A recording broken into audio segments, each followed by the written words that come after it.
ഇന്നത്തെ റെസിപ്പി വളരെ എളുപ്പത്തിൽ തയ്യാറാക്കിയെടുക്കാവുന്ന വളരെ രുചികരമായിട്ടുള്ള അതുപോലെ തന്നെ നല്ല ഹെൽത്തിയുമായിട്ടുള്ള ഒരു പലഹാരമാണ്. ഏത്തപ്പഴമൊക്കെ ചേർത്തിട്ടുള്ള നല്ല ടേസ്റ്റി ആയിട്ടുള്ളൊരു ഫില്ലിംഗ് ആണ് ഇതിൻ്റേത്. അതുപോലെ ഇതിൻ്റെ പുറത്തുള്ള ഈ വൈറ്റ് പാർട്ട് നല്ല സോഫ്റ്റാണ്.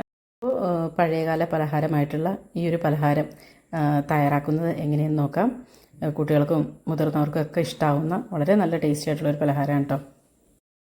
പലഹാരം തയ്യാറാക്കുന്നതിന് വേണ്ടിയിട്ട് ഒരു പാൻ നല്ലപോലെ ചൂടാക്കുമ്പോൾ അതിലേക്ക് 1 ടേബിൾ സ്പൂൺ നെയ്യ് ചേർത്ത് കൊടുക്കാം.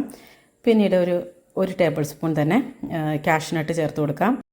ഇതിലേക്ക് 1 കപ്പ് തേങ്ങ ചിരക്കിയതും കൂടി ചേർത്തിട്ട് നല്ലപോലെ ഒന്ന് വറുത്തെടുക്കണം. പിന്നെ ഇതിലേക്ക് ചേർക്കുന്നത് ഒരു 1/4 കപ്പ് ശർക്കരപ്പാനിയാണ് കേട്ടോ.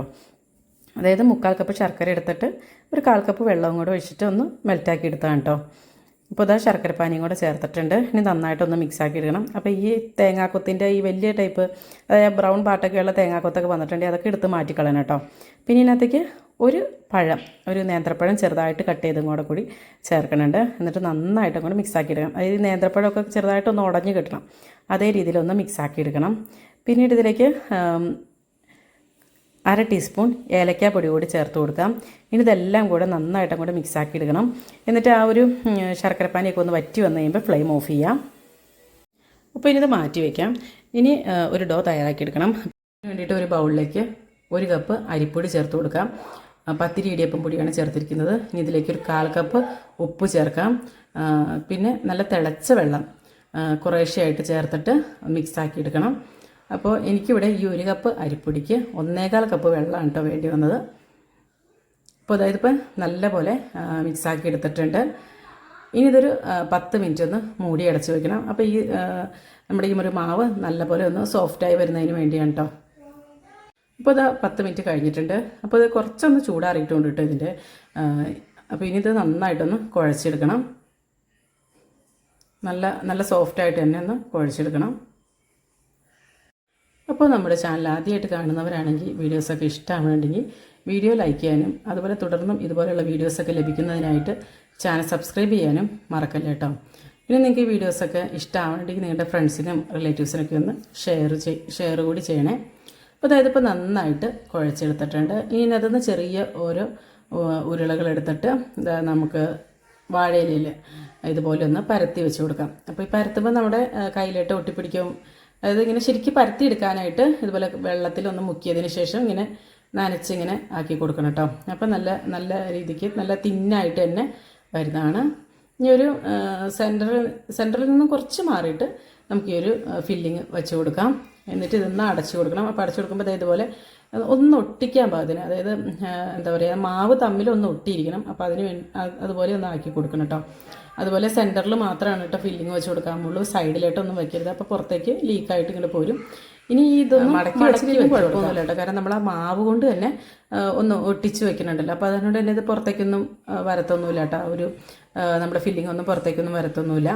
നന്നായിട്ട് തന്നെ കിട്ടും കേട്ടോ. അതുപോലെ ഈ മാവ് നല്ല സോഫ്റ്റായിട്ടായിരിക്കും കേട്ടോ ഇരിക്കുന്നത്.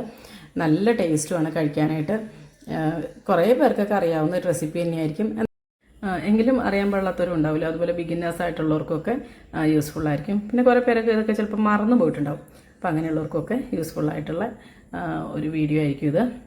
അപ്പോൾ ഇത് നിങ്ങൾക്ക് ഇഷ്ടമായിട്ടുണ്ടെങ്കിൽ വീഡിയോ ലൈക്ക് ചെയ്യണം കേട്ടോ. അപ്പോൾ ഇതെല്ലാതും ഇതുപോലെ തന്നെ തയ്യാറാക്കിയെടുക്കാം. അപ്പോൾ ഞാൻ ചിലതൊക്കെ ചുമ്മാ ഒന്ന് മടക്കി വെക്കണുള്ളൂ കേട്ടോ. അതുപോലെ നമ്മുടെ കയ്യിലുള്ള ആ ഒരു ഇല നമ്മൾ കീറി എടുത്തിട്ടുണ്ടല്ലോ, ആ ഒരു ഇലയുടെ വലുപ്പത്തിനനുസരിച്ചും ഒക്കെ നമുക്കിത് പരത്തിയെടുക്കാം കേട്ടോ.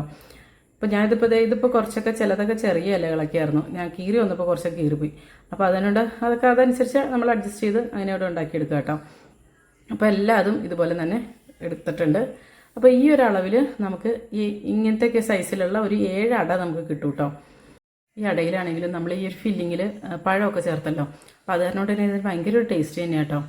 നമ്മൾക്ക് ഈ ഏത്തപ്പഴത്തിന് പകരമാണെങ്കിൽ ചെറുപഴം വേണമെങ്കിൽ ചേർക്കട്ടെ. ചെറുപഴം എന്ന് വെച്ചാൽ പാളയം കോടൊന്നും ചേർക്കരുത്. ബാക്കി ഏതെങ്കിലുമൊക്കെ ഞാലിപ്പൂവനോ പൂവമ്പഴോ അങ്ങനെയുള്ളതൊക്കെ ചേർക്കണം കേട്ടോ. അപ്പോൾ നമുക്കിതൊന്ന് സ്റ്റീം ചെയ്തെടുക്കണം. അപ്പോൾ താഴത്ത് കുറച്ചൊരു വെള്ളം വെച്ചിട്ട് ഇതുപോലത്തെ എന്തെങ്കിലും നമ്മളൊരു ഓട്ടയുള്ള ഒരു സൈസ് പാത്രം വയ്ക്കുക. എന്നിട്ട് സ്റ്റീം ചെയ്തെടുക്കാം. അപ്പോൾ ഒരു 10 മിനിറ്റൊക്കെ ഒന്ന് ആവി എടുക്കണം കേട്ടോ. ആവി കയറ്റി എടുക്കണം. അപ്പോഴേക്കും ഇത് നല്ലപോലെ കുക്കായി വരുന്നതാണ് കേട്ടോ. അപ്പോൾ ഇത് ഒരുപാട് ഇങ്ങനെ നിറച്ച് വെച്ചിട്ട് അങ്ങോട്ട് വേവിക്കരുത്. ഒരു 3-4 വെച്ചിട്ട്, ഇതിപ്പോൾ ചെറുതല്ലേ, അപ്പോൾ അതിനോട് ഒരു 3-4 വെച്ചിട്ട് വേവിച്ചെടുക്കണം കേട്ടോ. ഒരുപാട് നിറച്ച് വെച്ചിട്ടുണ്ടെങ്കിൽ ഇത് വേവാനും താമസം വരും, പെട്ടെന്ന് നമുക്കിത് റെഡിയാക്കി എടുക്കാനും പറ്റും കേട്ടോ. അപ്പോൾ ഇതാ 10 മിനിറ്റ് കഴിഞ്ഞപ്പോഴത്തേനും നമ്മുടെ അടയൊക്കെ റെഡിയായി വന്നിട്ടുണ്ട്. അപ്പോൾ ഇത് ഈ ഒരു സ്റ്റീമറിൽ നിന്നും എടുക്കാം. അപ്പോൾ ഞാനിത് ഇതുപോലത്തെ ഒരു ടോങ് ഉപയോഗിച്ചിട്ട് എടുക്കുകയാണ് കേട്ടോ. നല്ല ചൂടുണ്ട്. അപ്പോൾ ഈ ചൂടൊന്ന് ആറിയതിന് ശേഷം വേണം കേട്ടോ കട്ട് ചെയ്തെടുക്കാനായിട്ട്, എന്നാലാണ് പൊട്ടിപ്പോവാണ്ടൊക്കെ നല്ല പെർഫെക്റ്റ് ആയിട്ട് തന്നെ കിട്ടത്തുള്ളൂ കേട്ടോ.